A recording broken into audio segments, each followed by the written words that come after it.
Hello guys and welcome to Sonic Labs, and today we'll be looking at how to use compression for your drum samples, how to use it on different types of drum samples and how can you benefit out of it.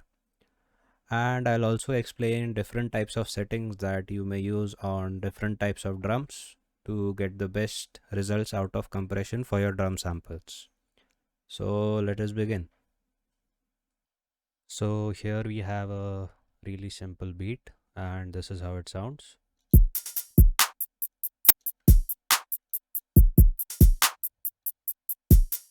So it has all the basic elements that we use while making a drum beat. Like it has kicks, it has hi-hats, open hats, and a clap. So the compression settings for the clap and the snare are almost like similar. So that's why I'm using claps for this example. Now let us just begin with the kicks. So let's load up our compressor and see how it sounds on default. So there is already some amount of compression going on. I'll take down the threshold.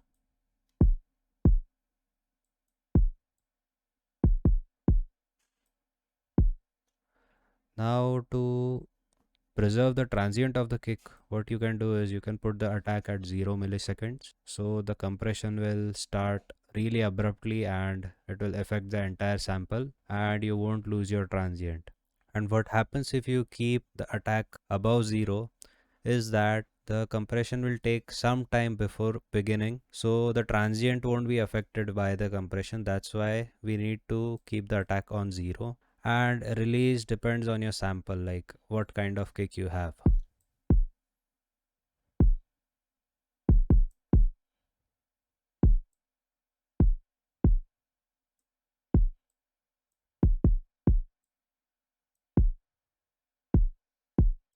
So I think 200 milliseconds is good enough for this sample.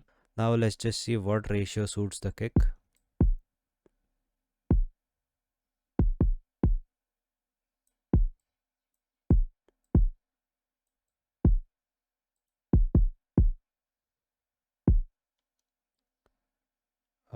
Now before processing, our kick was peaking at around -6, and after compression it has gone like -12.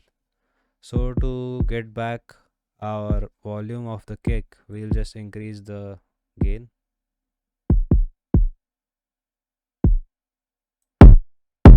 That's too much. So now we are peaking at around 6.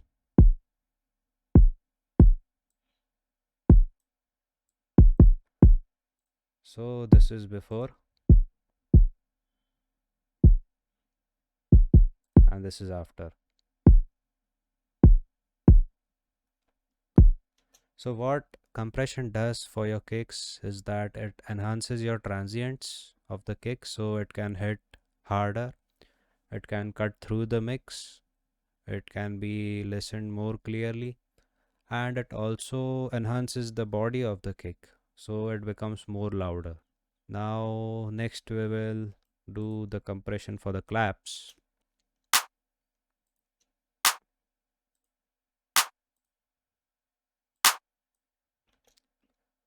Now for the claps, same thing, we have to preserve the transient, and pretty much almost all the elements and the drums that we have, we need to preserve the transients. So most of the times whenever you are compressing any sort of drum samples, you will have to keep your attack at 0 milliseconds.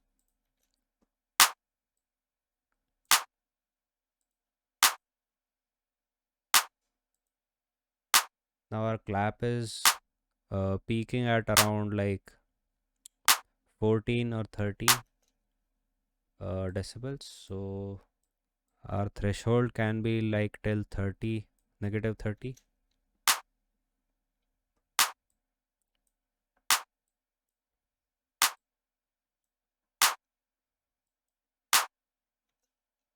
And now if you keep the release at a really low setting, it will actually affect the body of the clap like really intensively, and it will just increase the volume of the tail of the clap, and the clap will stop abruptly. It won't like go down like gradually, but the entire tail will be as loud as the body. So we need to keep some amount of release for claps and snares.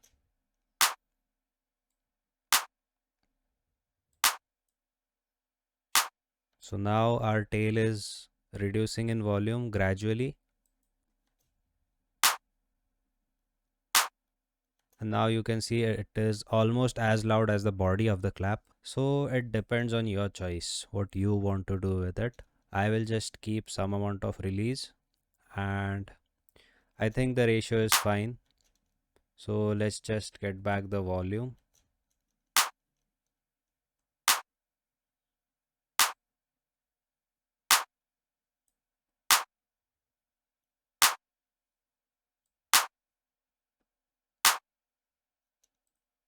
So this was before and this is after.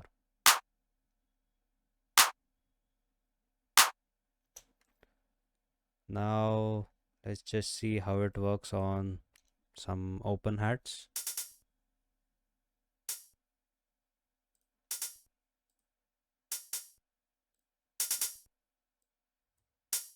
Again the attack at 0, some amount of release.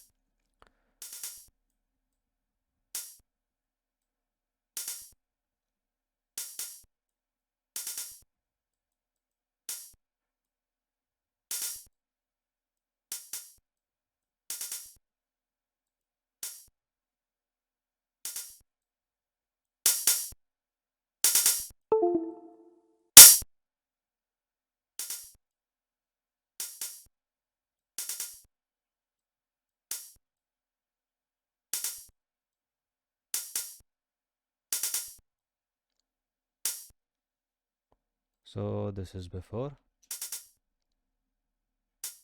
and this is after.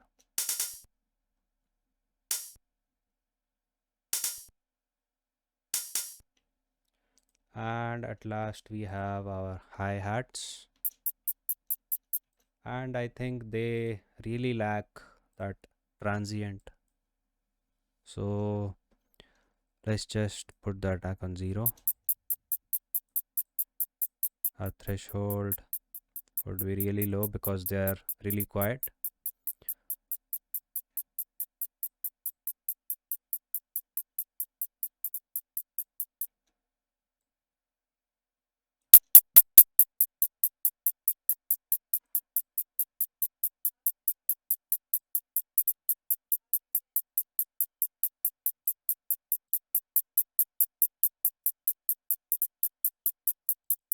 And sometimes blending the dry signal with the processed compressed signal also can help you like enhance the sound. So that's what I did for the hi-hats. Now this is before and this is after. And now let's just see how it sounds the entire drum beat before compression, and this is after.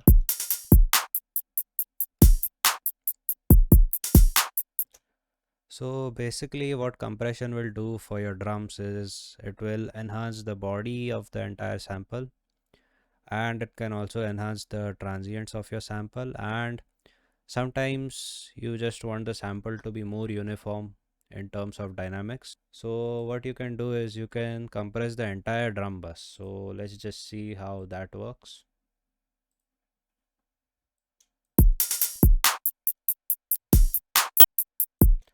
And whenever we are processing a bus, we always need to keep some amount of attack because we don't want to affect the transients of anything in a bad way. So also the ratio should be at a lower value because we have already compressed all the samples.